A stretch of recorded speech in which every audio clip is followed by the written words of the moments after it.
Is adding fat to your firebox the secret to getting amazing briskets from an offset smoker? I've been wondering this ever since I saw a video on it by Mad Scientist Barbecue, so I'm testing it out on 2 different briskets in this video, and we're going to see if it darkens up the bark, adds flavor, or both, or maybe it does nothing. We're going to find out in this video, so let's get smoking. According to Modernist Cuisine, the real secret to the flavor of grilled food is not the fuel, but the drippings. Dribbles of juice laden with natural sugars, proteins, and oils fall onto the hot coals and burst into smoke and flame. By catalyzing myriad chemical reactions, the intense heat forges these charred juices into molecules that convey the aroma of grilled food. These new molecules literally go up into smoke, coating the food with the unmistakable flavor of grilled food. So at least with grilling anyway, we know that it's the juices that drip onto the coals that create that unmistakable grilled meat flavor. So presumably with offset smoker low and slow cooking, if we put fat onto the fire, onto those hot coals and that burning wood, those aromatic compounds are going to burn off the fat, they're going to travel through the smoker,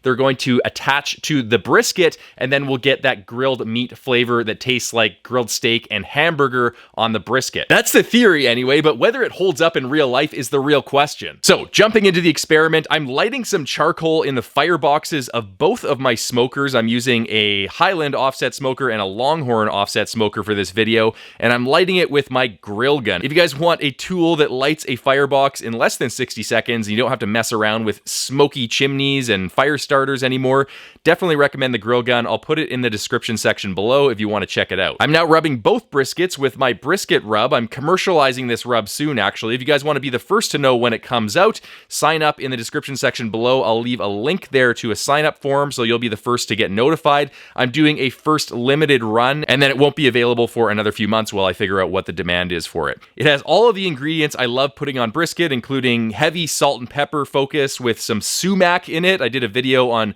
using sumac on brisket, and I really loved it, so I'm including it in my rub. It's also got some beef-based powder, it's got some garlic, it's got some onion, it's got all of the good stuff that goes well on brisket, so definitely sign up below if you guys want to be notified when this comes out. Now I'm moving on to chopping some splits of wood, and I'm chunking them up into smaller splits with my alligator loppers. Very convenient. If you guys are still using a miter saw or a chop saw to cut your splits of wood, that's super dangerous. These are really safe. I'll leave a link in the description section below if you want to pick them up. And then I'm going to start feeding the fire with these guys over the course of the cook.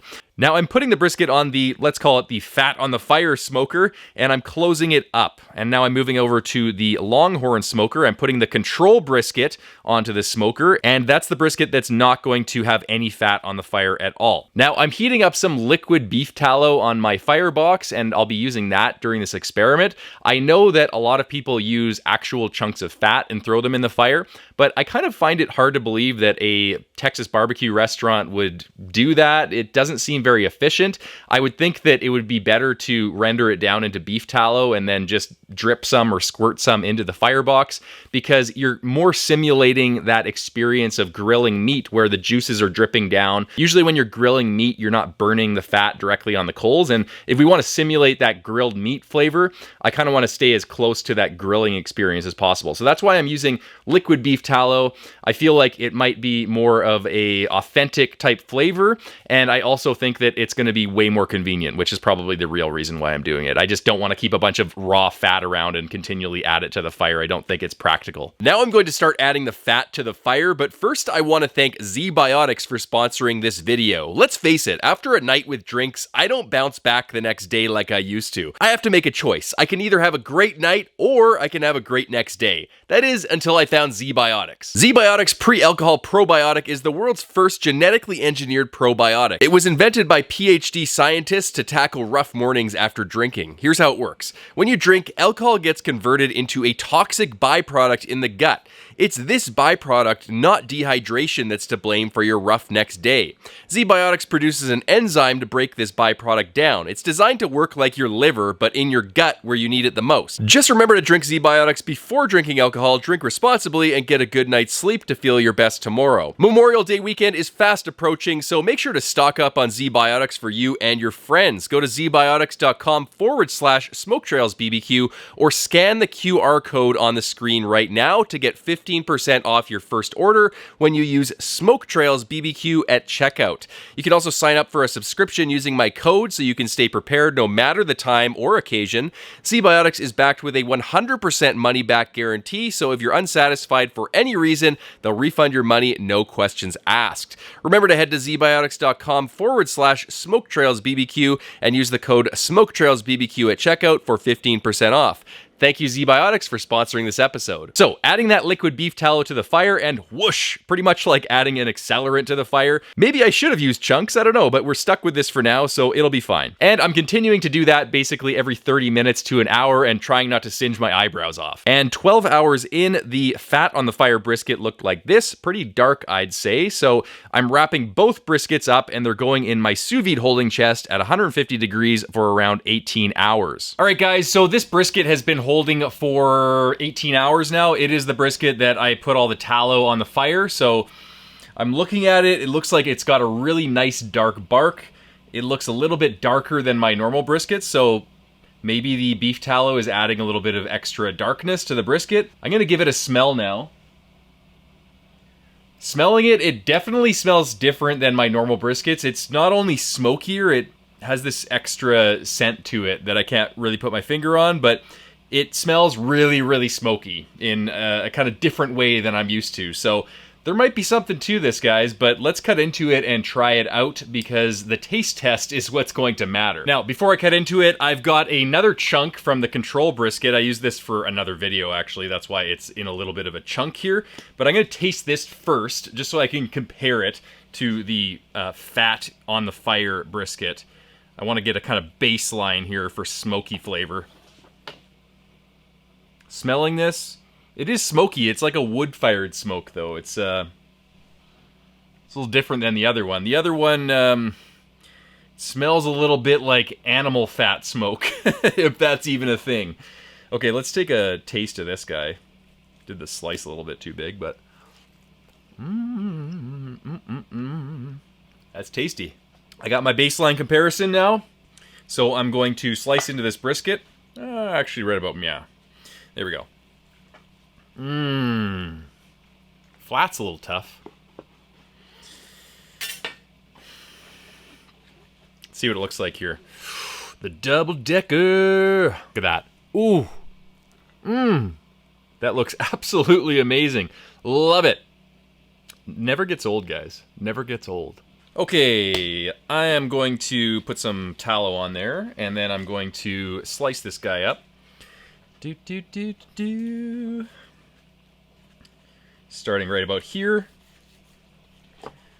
for some burnt ends. I might actually start with the burnt ends because those are usually the smokiest.